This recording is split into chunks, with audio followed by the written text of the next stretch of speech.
Hello, everyone in Race Matters. Um, I've got bad news.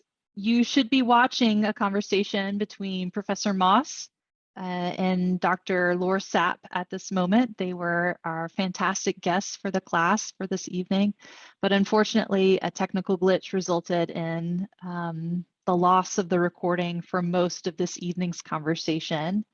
It was a really fantastic conversation, so I very much regret that you do not get to watch it right now. You get to watch 5 minutes of it. We have 5 minutes of it that were preserved.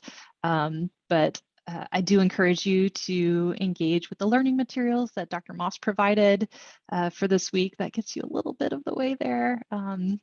And I hope that you will get the most that you can out of the following 5 minutes. So sorry for the loss.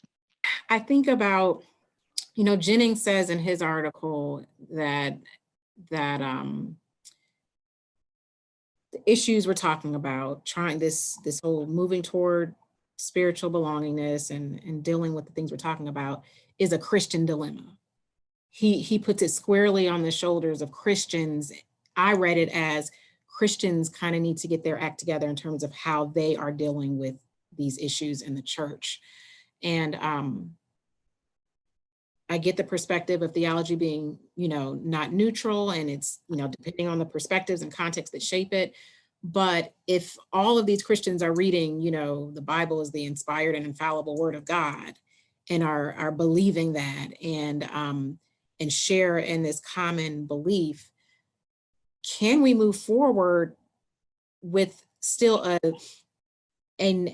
non-neutral theology? Or do Christians need to somehow figure out how to share and to interpret in similar ways? Is that possible to move toward that love work and the spiritual belongingness? Well, I think we can learn from, when I say we, individuals within religious traditions can actually learn from humanists here. Mm-hmm. So I know that'll be some silence from some people. So for instance, like for Anthony Penn, right? So sometimes humanists, what they do is this. They start by centering community, Mm-hmm. right? Which is what Christians should do as God is central, but we should begin to center this notion of a community, right? Religious community with neighbor, et cetera, et cetera. So when we center community, how does that change in terms of the way that we interpret text, the way that we interact with one another, the things that we believe in terms of moving from a sense of individuality within our religion to a sense of that religion is always the collective, right? So how does the collective interact? How does the collective form a sense of collective identity? And how do we begin to form a sense of communal ethic so that we all can begin to come together and to flourish, right?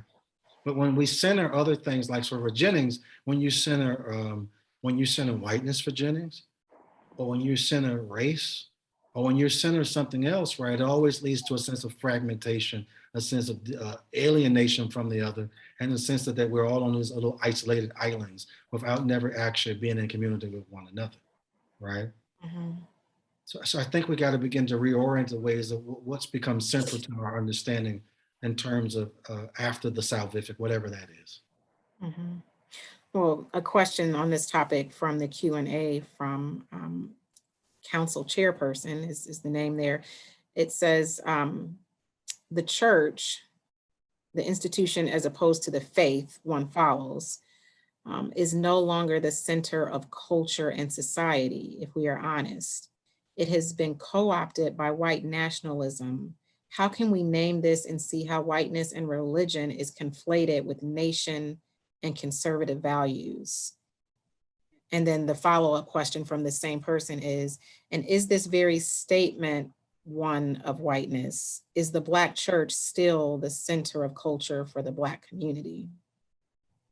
Well, I think the Black church for a long time has been descended. So I don't think that's like something new, Mm-hmm. right?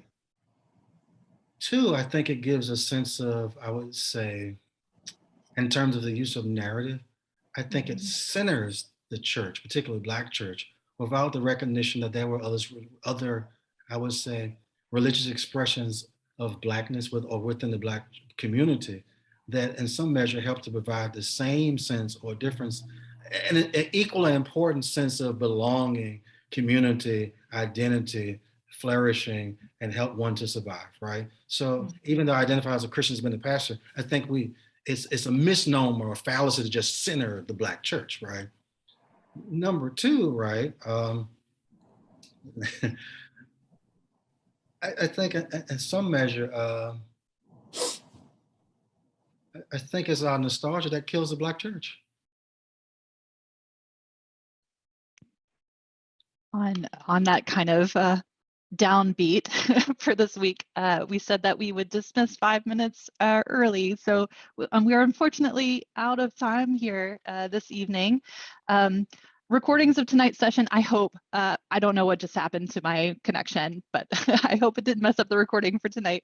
That's going to be posted on Canvas and YouTube tomorrow. We'll be off next week. Next week, we have a little bit of a mini Easter break, and then we'll have our last regular class of the semester with Professor Laura Hope-Gill, who is going to be talking about narrative and storytelling. So I think it's going to interact with Professor Moss's observations about myth and storytelling in really interesting ways that last week of regular week of class. And then as Dr. Carroll pointed out, we're going to be sharing a meal together for our final session of the semester. So hoping that you can make it to that.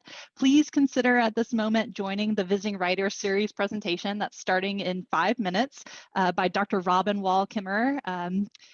The final screen here is going to have the link that you can use to access her Zoom presentation this evening. Professor Moss, it was truly a pleasure. I can't wait to find out the answer to that question that I didn't get to hear the answer of whenever my internet kind of bleaked out. Was there anything else, Dr. Carroll, for this evening? I think you said it all. This has been Okay. great. Thank you so much, Professor Moss. We could go on and on like every week, but it's time to say goodbye. It's time to say goodbye. Bye, everyone. Thank you. Thank you.